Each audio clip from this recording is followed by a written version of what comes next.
So you've purchased a business only to discover later that you were getting socked with a workers' comp bill.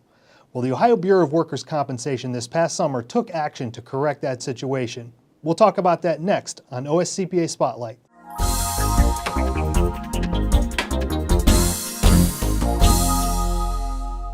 We're joined today by Kevin Abrams. Kevin is Chief of Employer Services with the Ohio Bureau of Workers' Compensation. Kevin, thanks for joining us. Thank you for having me. So we're talking today about the AC4 process. Tell us about that.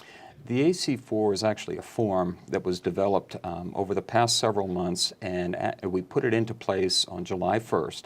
That form was designed to give Ohio employers an opportunity to gain information about a business that they may wish to purchase. So Kevin, what do the businesses learn through the AC4 process? By using the AC4 form, an employer that wishes to purchase another business can gain essential workers' compensation information about that business.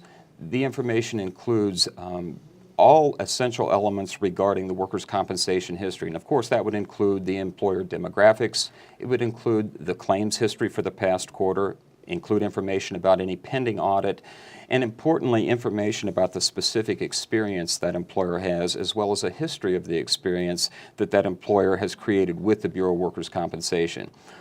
That information in particular is particularly important for an employer that's making the purchase because that will have a significant impact on the purchaser's workers' compensation bills.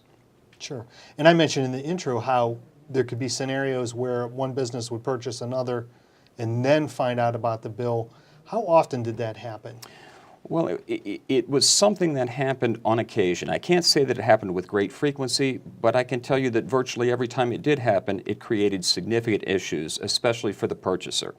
The purchasers would complain that they were being blindsided, that they were getting bills that they didn't create, that the bills that were there were actually the creation of the predecessor entity. And the Bureau's historical practice has been let the buyer beware. It's a caveat emptor type of situation. Most employers, I think I can say with a great deal of accuracy, are able to obtain the information they need through some kind of due diligence, or they're simply purchasing entities that don't have outstanding bills with BWC.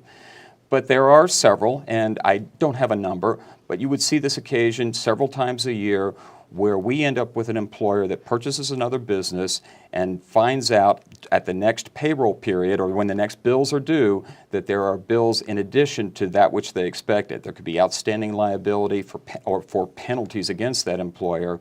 And this is something that created a great problem. So you've got this blind side effect, we didn't know about it, with this sense that, well, why should we be responsible for that which was created by the predecessor? Those factors went into a work group that we created to say, how can we deal with this problem? The governor has made it clear that the role of state agencies is to facilitate and not to impede business development. Administrator Bureau takes that mandate very seriously, and when he takes it seriously, we take it very seriously as well. What we have done is attempt to look at a lot of the processes that have taken place, to look at those, to examine them, and to say, is this the best way of doing business? Can we make this any easier? The area involving a transfer of business and the obligations associated with that was ripe for consideration. That was part of the reason why this work group was developed. And so we began to look at this to see that one of the big problems here was this issue of disclosure. If we could get something into the hands of the purchasing employer so that that employer had a good education and good knowledge of exactly what it was purchasing, then to the extent that there may have been outstanding debts or liability, that is something that could be adjusted in the purchase price, which is exactly where it belongs. Now this process rolled out on July 1st? The form actually became finalized and put in place on July 1st. It's available on BWC's website. That's www.ohiobwc.gov. Click on the Employers tab, and then under the Employers tab, there'll be an option there that says Successorship Liability. Click on that. There are instructions there and also a link to the form. Okay. And how has the rollout gone so far? It's gone very well. It's not something where we see a terrific amount of activity. But we are seeing requests from employers come in. We've got a fairly quick turnaround. I think our goal is to get the information turned around within 72 hours. And to the best of my knowledge, it's going well. Now, one of the things, of course, we're trying to do through meetings such as this is to get this information out to employers so that they are aware that there is an option to get this relevant and important information about any entities that they may wish to purchase in the state of Ohio.